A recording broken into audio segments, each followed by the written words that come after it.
کوئی رشتہ دار خاتون بیمار ہو اور اسے ڈاکٹر کے پاس لے جانا ہو تو ڈاکٹر کی فیس کے علاوہ فروٹ اور دوائیاں بھی انہی کی گڈی سے آ جاتی تھیں، کچھ خرید کر ساتھ بھی کر دیتے۔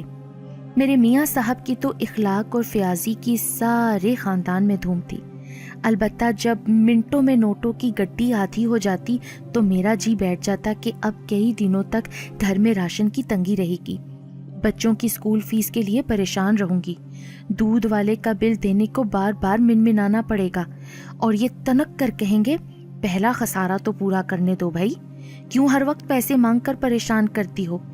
مرد گھر میں سکون کے لیے آتا ہے یا پریشان ہونے کے لیے؟ خدا جانے تم بیویوں کو کب عقل آئے گی۔ اور جب ان کی عدالت کی تاریخ سر پر آ جاتی، مجبوراً مجھے اپنی بڑی آپا کو فون کرنا پڑتا کہ آپا اتنے روپے بھجوا دو، بچوں کے اسکول کی فیس بھرنی ہے، میاں صاحب کیس تیار کر رہے ہیں، موکل آج کل میں پیسے دے جائیں گے تو آپ کو لوٹا دوں گی۔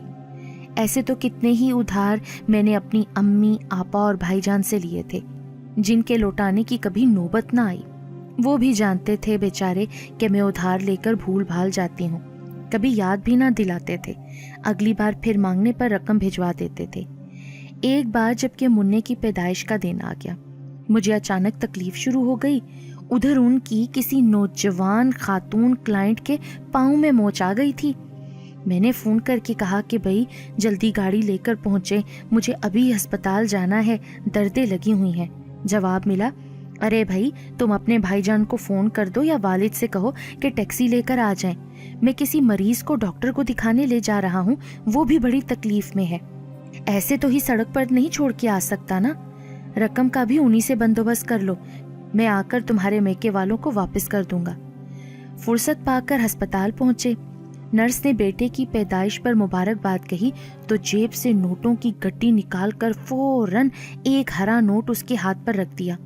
نرس واقعی خوبصورت تھی، 18-20 سال کی تھی، دلکش مسکراہٹ سے شکریہ کہہ کر چلی گئی اور اپنی ساتھی نرسوں کو بھیج دیا کیونکہ اب مبارکبادوں کا سلسلہ شروع ہو گیا تھا۔ میرے میاں صاحب نے بھی ہر جوان نرس کی مبارکباد کو خندہ پیشانی سے قبول کیا اور جواب میں فیاضی سے نوٹ بانٹتے رہے، لیکن ہسپتال میں جس روز مجھے چھٹی ملنی تھی یہ عین وقت پر غائب ہو گئے۔ آپا، اماں اور بھائی جان میرے ساتھ تھے، انہوں نے ہی ہسپتال کا بل ادا کیا اور مجھے گھر لے آئے کیونکہ میرے میاں تو کسی ضروری کام میں پھنس گئے تھے، باوجود فون کرنے کے نہ پہنچ سکے۔ میں نے شرمندگی سے بڑے بھائی کو کہا کہ بھائی جان آپ کی رقم میں بعد میں ان سے لے کر آپ کو دے دوں گی۔ وہ دھیرے سے بولے، کوئی بات نہیں بہن، تمہارا بھی تو ہم پر حق بنتا ہے نا، ایسا کھاتا میرا اپنے میکے والوں کے ساتھ ہمیشہ ہی کھلا رہتا تھا۔ میاں صاحب کو کبھی فرصت نہ ملی کہ وہ ادھر ادھر کی نیکیوں کے بعد سکون کے ساتھ بیٹھ کر مجھ سے بھی ان کھاتوں کی تفصیل سن لیتے۔ میرے منہ سے اماں، آپا یا بھائی کے دیے ادھار کا حساب کتاب سننے کو ان کے پاس وقت ہی نہیں ہوتا تھا۔ میری رشتے کی ایک چھوٹی بہن کے ہاں انہی دنوں بیٹا پیدا ہوا۔ ایک روز میں نے کہا کہ 500 روپے دیں تو میں سبینہ کے بیٹے کو دیکھاؤں۔ بولے، کوئی ضرورت نہیں، کیسے جاؤ گی؟ ابھی تمہاری اپنی طبیعت ٹھیک نہیں ہے، پھر کبھی دیکھ لیں گے سبینہ کے بیٹے کو۔ کچھ دنوں بعد مجھے سبینہ کا فون آیا کہ دولہا بھائی آئے تھے میرے بیٹے کو دیکھنے، 1000 روپے دے گئے ہیں، لیکن افسوس بہن ہو کر تم کو توفیق نہ ہوئی کہ تم انہی کے ساتھ آ جاتی۔ تمہارا منا تو اب خود کا 6 ماہ کا ہو گیا ہے نا، اب بھی گھر سے نہیں نکلتی کیا؟ میں بہن کی باتوں پر لاجواب ہو گئی کیونکہ میرے جیون ساتھی نے مجھے بتانا تک گوارا نہ کیا کہ میں سبینہ کے بیٹے کو خود جا کر دیکھ آیا ہوں اور 1000 روپے بھی منہ دکھائی کے دے آیا ہوں۔ سبھی ایسے موقعوں پر کہتے کہ شاہدہ تم بڑی بد اخلاق ہو، کنجوس بھی ہو، جبکہ تمہارے میاں تم سے بے انتہا الٹ ہیں، انتہائی با اخلاق اور کھلے دل کے مالک ہیں، ہر کسی کا خیال رکھتے ہیں۔ یہ بات بھی صحیح تھی کہ جب مہمان آتے میں خالی ہاتھ ہوتی تو ان کی خاطر تواضع کو کچھ بازار سے منگوانے کی بجائے بغلے جھانکنے لگتی، حالانکہ اکثر بقول ان کے کہ امانت کی گڈی میرے پاس الماری میں دھری ہوتی تھی، مگر میاں صاحب کی اجازت کے بغیر ایک نوٹ بھی نہیں نکال سکتی تھی کہ خبردار جو تم نے امانت میں خیانت کی۔ بہت بھاگ دوڑ کر محض چائے یا شربت سے مہمانوں کی تواضع کر پاتی، اس دوران اگر میاں صاحب آ جاتے تو پھر دوڑ کر خود بازار جاتے اور شاپ پر بھر کر کھانے پینے اور تواضع کا سامان لے آتے، مہمانوں کے آگے ڈھیر کر دیتے، تب بچوں کے بھی مزے ہو جاتے۔ میں خفت مٹانے کو کہتی، ابھی یہ سب منگوا ہی رہی تھی، شکر ہے آپ خود ہی آ گئے۔ کھانے کا وقت ہوتا تو میرے میاں صاحب مہمان دیکھ کر اصرار شروع کر دیتے کہ بھائی ابھی بیٹھیے، کھانا کھا کر ہی جائیے گا۔ میرے غریب کھانے کو عزت بخشی ہے تو پھر پوری طرح مہمان نوازی کا موقع بھی دیں۔ بھاگم بھاگ بازار سے مرغی کا گوشت، مچھلی، پھل، سبزیوں کے تھیلے بھر بھر کر لاتے۔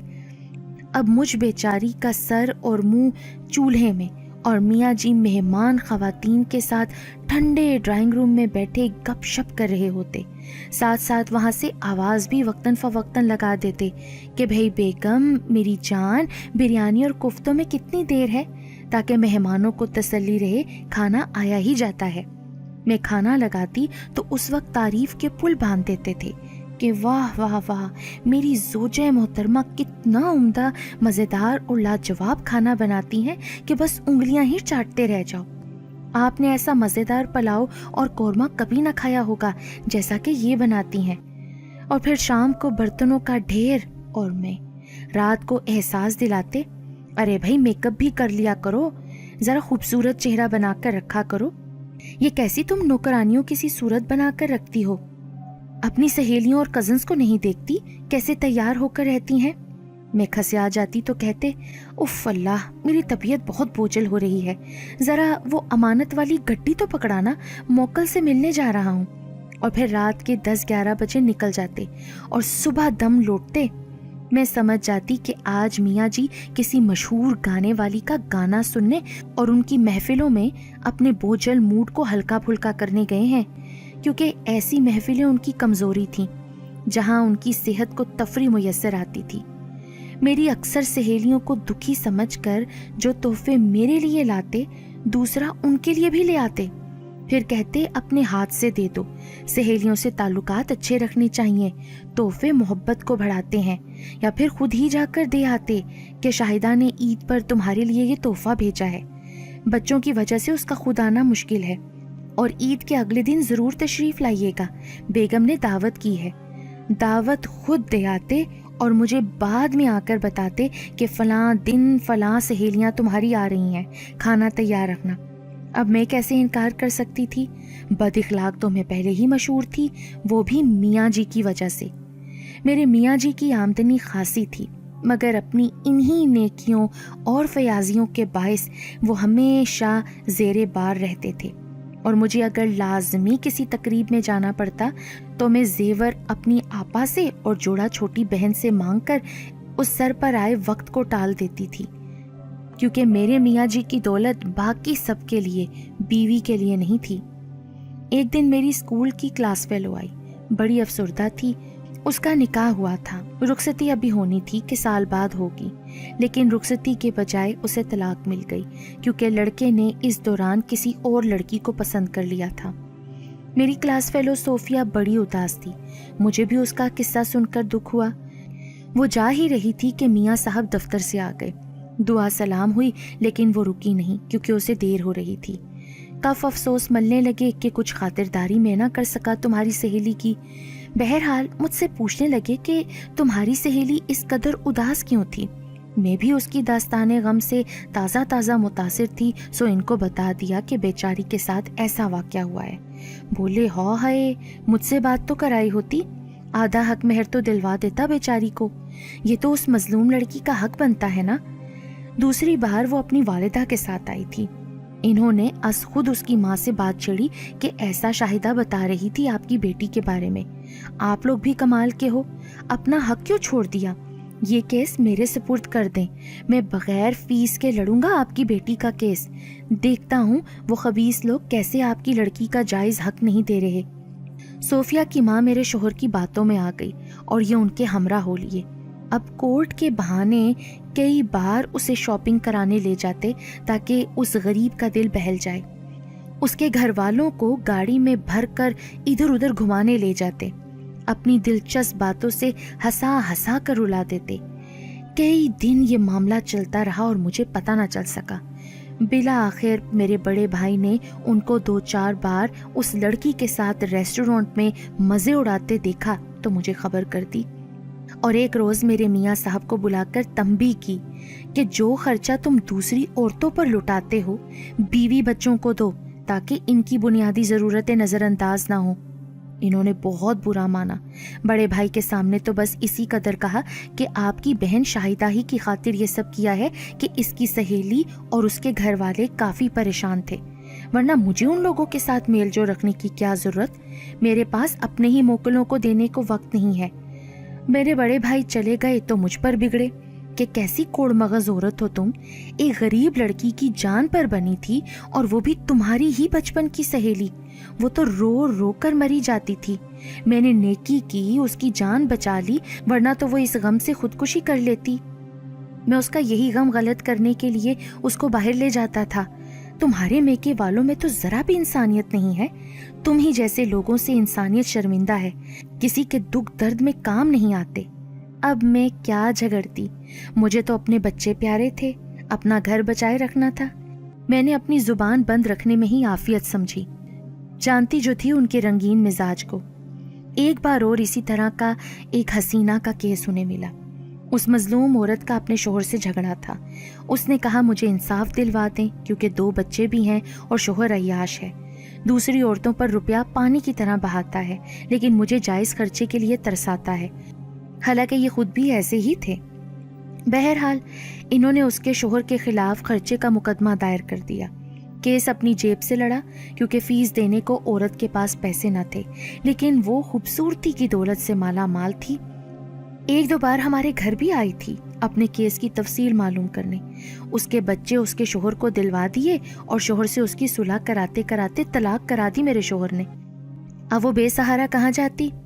خود ہی میرے شوہر اس سے دوسرا نکاح کرنے لگے تھے کہ کسی نے میرے بڑے بھائی کو خبر کر دی۔